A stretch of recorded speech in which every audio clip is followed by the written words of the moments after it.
તમને મને એમ થાય કે આપણે સુરત પહોંચવું છે, પણ સુરત રૂટની તમે બસમાં બેસો તો તમારું સુરત આવે. તમે અમદાવાદની રૂટમાં બેસો, તમારું લક્ષ્ય સુરતનું હોય ને તમે બેસો અમદાવાદની બસમાં, તો આવે નહીં. આવે? જીવનની અંદર લક્ષ્ય નક્કી ન કર્યું હોય ને તો એનું કઈ નક્કી જ ન હોય. ઘણા એક વખત એક છોકરાને મેં પૂછ્યું કે બેટા તારે શું બનવું છે, એટલે કે કંડક્ટર. મેં કીધું કેમ? તો ટિકિટના પૈસા ન દેવા પડે ને. લડી લીધું કેવાય આને. તો પછી અમુક એક છોકરાને મેં એવું પૂછ્યું હતું કે બેટા તમે શાળાએ શા માટે આવો છો? તો કે સવારમાં મમ્મી 7 વાગે ઉઠાડીને કાઢી મૂકે ને એટલા માટે. એટલે ત્યારે આપણને એમ થાય કે મા બાપ ફી ભરે છે, ખોટી ભરે છે. આ બધાને પકડી સરકારી ગવર્મેન્ટ સ્કૂલની અંદર બેસાડી દેવા જોઈએ, જે મમ્મી 1 થી 12 ભણ્યા છીએ. ગવર્મેન્ટમાં સ્કૂલમાં બેસે ને તો ખબર પડે એની કે આ કિંમત કેટલી હતી ફીની. પણ લક્ષ્યની મારે તમને એ વાત કરવી છે. આની અંદર બધા જ સત્ય પ્રસંગો હશે, કારણ કે સત્ય સિવાય મને ગમતી નથી. કલ્પના તમને કઈ સ્પર્શે નહીં, કલ્પના કઈ તમને પ્રેરણા ન આપે. વારાણસીની અંદર ગોવિંદ જયસ્વાલ કરીને એક વ્યક્તિ 11 વર્ષના હતા ત્યારે સૌથી પહેલા ટીવીની અંદર એક ઇન્ટરવ્યુ જોવે છે, અને એ ઇન્ટરવ્યુની અંદર એક વ્યક્તિ સરસ મજાની ઠાઠ માટતી એક ચેર ઉપર બેઠા હોય અને એની સામે કોટ બોટની અંદર શૂટ પહેરેલું એક વ્યક્તિ બેઠા હોય. એટલે એ વ્યક્તિ કરિયાણાની દુકાને ઇન્ટરવ્યુ જોવે, એટલે બ્લેક એન્ડ વ્હાઇટ ટીવીમાં. એટલે એને પૂછે કરિયાણાની દુકાનવાળાને કે આ કોણ છે? એટલે પેલા કરિયાણાની દુકાનવાળો એને એવું કહે છે કે એ તો IAS ઓફિસર છે, તારું ગજુ નહીં, તારા પપ્પા રિક્ષા ચલાવવાનું કામ કરે છે, તું માંડ ખાઈને ખાવાનું કરે છે, તારે આવા સપના હોય ન જોવે, તારે ખાલી ઇન્ટરવ્યુ જોવે ને તાલી પડાય અમારે જેમ કેમ. પણ ત્યારે ગોવિંદ જયસ્વાલ એવું નક્કી કરે છે કે મારે જીવન છે ને આવું સૂટ બૂટ વાળું પહેરીને જીવવું છે. મારી ઉપર કોઈક 2 વ્યક્તિ સલામી, ક્લાસ 2 ઓફિસર કેમ કે આપણે કોક સાહેબ સલામી દેતા હોય તો વધારે મજા આવે ને. તો એવું જીવન કે જીવવું છે મારે. તમે સમજો, એના પપ્પા રિક્ષા ચલાવવાનું કામ કરે. ગોવિંદ જયસ્વાલની પાસે એક જ જોડી કપડા, આખો દિવસ પહેરે, સાંજે રૂમાલ વીટીને એ કપડા ધોઈને સૂઈ જાય, બીજા દિવસે વળી પાછા એના એ કપડા પહેરવાના. અને ભારતની અંદર લગભગ દર વર્ષે 180 થી 200 જેટલા IAS ઓફિસરો છે ને એનું પોસ્ટિંગ થતું હોય છે, ભૂલ ન થતી હોય તો મારી. અને એની વચ્ચે આ જે દીકરો નક્કી કરે છે કે મારે UPSC તો કોઈ પણ સંજોગોની અંદર પસાર કરવી છે. પપ્પા શું કરતા હતા? રિક્ષા ચલાવવાનું કામ કરતા હતા. મમ્મી હતા એ સામાન્ય ગૃહિણી હતા. પોતાને ઘરની અંદર પૈસા જોતા હોય ને તોય ખાવાના ઘટે. પોતે ગવર્મેન્ટ સ્કૂલની અંદર ભણે. એટલે આસપાસના જે બધી સંસ્થાઓ હતી, જેને પોતાના સમાજના આગેવાનો હતા, બધાને નક્કી કર્યું, કહ્યું કે મને ભણવા માટે અમુક આર્થિક સહયોગની જરૂર છે. બધાએ આર્થિક સહયોગ આપ્યો. ભાઈ પુસ્તક લઈ આવ્યા, પુસ્તકમાંથી વાંચવાની શરૂઆત કરી. 11 વર્ષના હતા ત્યારથી. પછી નક્કી કર્યું કે હજી મારે પુસ્તકો ખરીદવા માટે પૈસા ઘટે છે, આ પૈસા ક્યાંથી લાવવા? પોતે 3 ટાઈમ જમતા હતા. એક ટાઈમનું કે જો ન જમું તો 50 રૂપિયા બચે, અને 5 તરીને 15 મહિને 1500 રૂપિયા બચે. એ વ્યક્તિ સાંજે જમવાનું છોડી દે છે, 1500 રૂપિયા બચાવે. વળી પાછા 2-3 મહિના થાય એટલે પુસ્તકો ખરીદે, વળી પુસ્તકો ઘટે. બીજી સમય જમવાનું હતું ને એ છોડે છે. એ વ્યક્તિ સવારથી સવાર ખાય છે. આવું ઘણા બધા વર્ષો સુધી ચાલે છે. રોજના 100 રૂપિયા એના બચે જમવાના, અને મહિને 3000 રૂપિયા બચે. એમાંથી પોતે પુસ્તકો લાવે, ખરીદે, વાંચે, અને એક પણ જાતના ટ્યુશન ક્લાસીસ વગ્યા. 2006 ની અંદર ગોવિંદ જયસ્વાલ UPSC સમગ્ર ભારતની અંદર 48મા ક્રમાંકની સાથે પાસ કરે છે, અને પોતે જે 11 વર્ષની ઉંમરે જોયેલું જે પોતાનું લક્ષ્ય હતું ને એ લક્ષ્યને સાબિત કરે છે. અહીંયા ભવિષ્યના ઘણા કલેક્ટરો મારી સામે બેઠા છે. અહીંયા ભવિષ્યના ઘણા ડોક્ટરો મારી સામે બેઠા છે. ભવિષ્યના ઘણા એન્જિનિયરો સામે બેઠા છે, વકીલો સામે બેઠા છે. પણ એને અંદરથી નથી ખબર કે હું વકીલાતની અંદર જઈશ. ઘણા સારા એવા પેન્ટરો, હમણાં નાનો એવો દીકરો હતો, ક્યાં ગયો? મેં કીધું બેટા તને સ્કેટિંગ આવડે છે? મને કે હા ગુજરાતમાં 2જો નંબર લઈ આવ્યો. બોલો, સ્કેટિંગ તમને મને પહેરાવે ને તો અહીંથી ન્યા પોગ્યા નહીં, કેટલાય ફ્રેક્ચર થઈ જાય. ત્યારે વંદન છે આવા દીકરાઓને કે નાનપણથી એને ખબર પડી ગઈ છે મારે આ લાઈનમાં જવું છે. અને બીજી વાત કે મા બાપ તરીકે તમને એમ થતું હોય કે અમે નથી ભણ્યા, અમારા દીકરા ભણવા જ જોઈએ, તો આ વાત ખોટી છે. એટલા માટે કે તમારા દીકરાને ડોક્ટર થવું નથી, એને ચિત્રકામ ગમે છે, અને તમને એમ છે કે ભગવાન આપણને થોડી ખરખાઈ આપી છે ને તો મારો દીકરો ડોક્ટર જ થવો જોઈએ. પણ આની અંદર એ બાળક નથી ચિત્રકામની અંદર આગળ વધતો કે નથી ડોક્ટરની અંદર આગળ વધતો. એટલે આપ સૌને મા બાપને 2 હાથ જોડી વિનંતી, તમારું બાળક એમ કે 11-10મા ધોરણની અંદર 90% આવ્યા પછી કે મારે આર્ટ્સમાં જવું છે, એને હસતા મુખે જવા દેજો. કારણ કે ઘણા બાળકોનો આ સવાલ હોય છે કે અમારે છે ને આ લાઈનમાં જવું છે, કે અમારે આ બનવું છે, પણ અમને અમારા મમ્મી પપ્પાની ના હોય. મારે ખુદને પોલીસમાં જવું હતું, ઘરેથી ના હતી કે પોલીસમાં નથી જવાનું. પછી યુપીએસસી માં જવું હતું તો ઘરેથી પાછી ના હતી કે એમાંય નથી જવાનું, એટલે આજ તમારી મારી હું વચ્ચે અહીં સામે ઊભી છું. પોલીસમાં હોત તો હું ક્યાંક ડ્યુટીની અંદર હોત તો. પણ હજી કોઈ ખાખી ધરેલી કોઈ વ્યક્તિ જો તો એમ થાય કે કદાચ આપણે જવું હતું અને આપણને જઈ ન શકાય એવા ઘરની પાબંદી હતી. એટલે બે હાથ જોડીને બે મા બાપને વિનંતી કરું છું કે બાળકને જે વિષયની અંદર રસ હોય અંદર એને જવા દો, એટલા માટે કે 24 કલાકમાંથી 19-20 કલાક કામ કરશે ને તો એને થાક નહીં લાગે, એટલા માટે કે એને ગમતો વિષય છે, એ ગમતું પ્રોફેશન છે. એટલે એ આપણને એવું શીખવે છે કે લક્ષ્યની સાથે જીવો. તમારા બાળકોનું લક્ષ્ય છે એ અલગ છે અને તમે ઈચ્છતા હોય કે મારું બાળક આવું જ બને તો એવું નહીં, તમારું બાળક જેમાં બનવું છે ને એમાં જવા દો.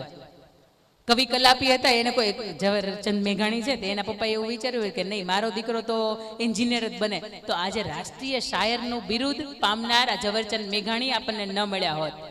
દુનિયાના જેટલા પણ વ્યક્તિઓ છે, આપણા ઘરની અંદર 10 વ્યક્તિ રહેતા હોય તો 10 ના મગજ અલગ હોય, હા ને, તો 10 ની ઈચ્છાઓ પણ અલગ હોય.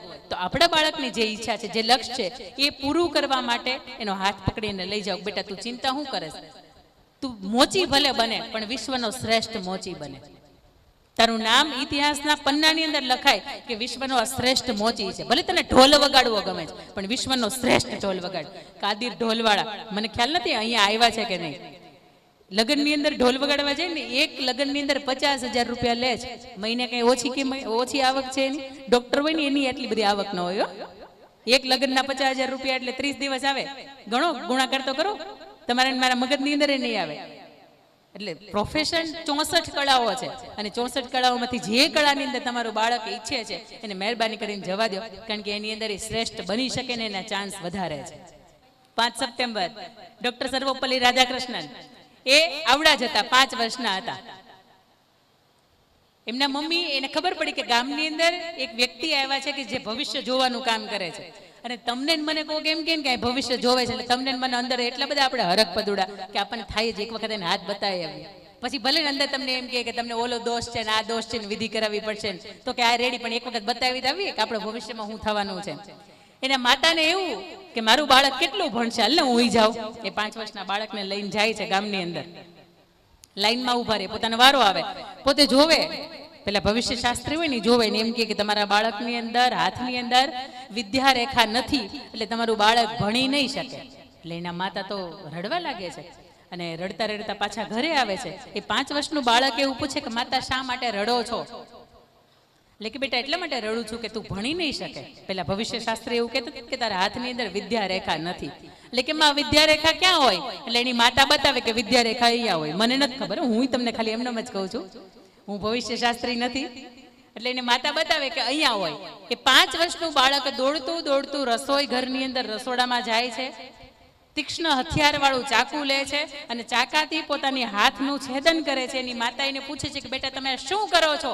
ત્યારે 5 વર્ષનું બાળક આત્મવિશ્વાસની સાથે એવું કહે છે કે માં હું વિદ્યા રેખા દોરું છું. ભગવાન આપતા ભૂલી ગયો હોય તો શું થઈ ગયું, હું મારી હાથે દોરું, તું ચિંતા હું કર, હું ભણીશ અને એટલો બધો ભણીશ કે તારું નામ તો ગર્વભેર યાદ કરીશ જ તે, પણ આખું વિશ્વ છે એ મને ઓળખશે. અને એ પછી એ 5 વર્ષનો બાળક ભણ્યો, 10મું 12મું BA BEd MA MEd પૂરું કર્યું, વિદેશની અંદર પોતે ગયા, અધ્યાપક તરીકેનું કામ કર્યું, PhD ની ડિગ્રી પ્રાપ્ત કરી અને એથી વિશેષ કે ફરીથી પોતે ભારત પાછા પરત ફર્યા ત્યારે સેકન્ડ પ્રેસિડેન્ટ ઓફ ઇન્ડિયા તરીકે 5 વર્ષ અને વાઇસ પ્રેસિડેન્ટ ઓફ ઇન્ડિયા તરીકે 10 વર્ષની પોતાની સેવાઓ છે એ પણ આ જગતને, આપણા ભારતને એણે સમર્પિત કરી. અને આજે આખું વિશ્વ જેના હાથની અંદર વિદ્યા રેખા નહોતી, જેના હાથની અંદર શિક્ષણ એજ્યુકેશન લાઈન નહોતી, અને આજે એ વ્યક્તિનો જન્મદિવસ આપણે શિક્ષક દિવસ તરીકે ઉજવીએ છીએ. આને આત્મવિશ્વાસ કહેવાય. એ 5 વર્ષના બાળકને એમ હતું કે માં તું ચિંતા ન કર,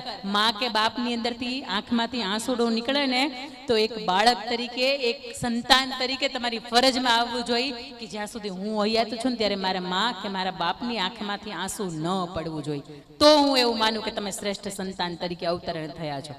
બાકી તમે એક ભાઈ હોય, એક બેન હોય, 2 બહેનો હોય, અને બીજું ઘણી વખત સમાજને એમ પણ થતું હોય કે એને ત્યાં 2 દીકરીઓ છે. હું વાત કરીશ હમણાં, આપણું અહીંયા લાખાપાદર ધારગણીની બાજુમાં જ તે, ત્યારે ઘણી વખત ગર્વભેર એમ કહી શકાય કે મારી ઘરે દીકરી શું થઈ ગયું, આ દીકરા જેવી છે. પણ એ વાત હું તમને હમણાં કરું ત્યારે તમને અંદરથી રિયલાઇઝ થાય. અને કેટલા બા એવા છે કે અંદરથી એમ થાય છે કે મારા ઘરે દીકરાને ઘરે 2 દીકરીઓ છે. સાચું બોલજો, આ બાને જ થાય છે આ બધું. સાચું બોલજો, હાથ ઊંચો કરો.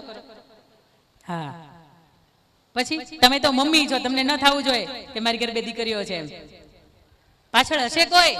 કેટલા બા એવા બેઠા છે કે એમ થાય છે કે મારી ઘરે ભગવાને કઈ ને આપ્યું આપીને 2 દીકરીઓ જ આપી, બધીને આપી હશે 3 દીકરીઓ જ આપી. અરે મારી ઘરે જોડવા છો 4 વર્ષની. હા, હું કઈ દીકરાની માતા નથી, હું દીકરીની જ માતા છું.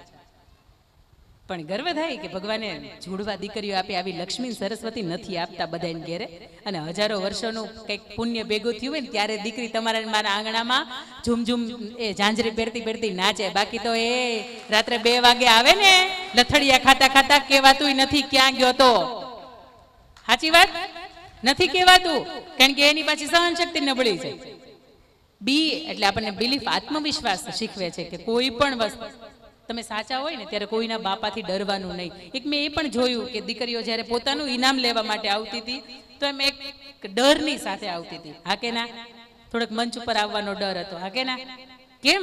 હસતા મુખે આવો ને, તમે કંઈક કર્યું છે એટલા માટે તમે આવો છો.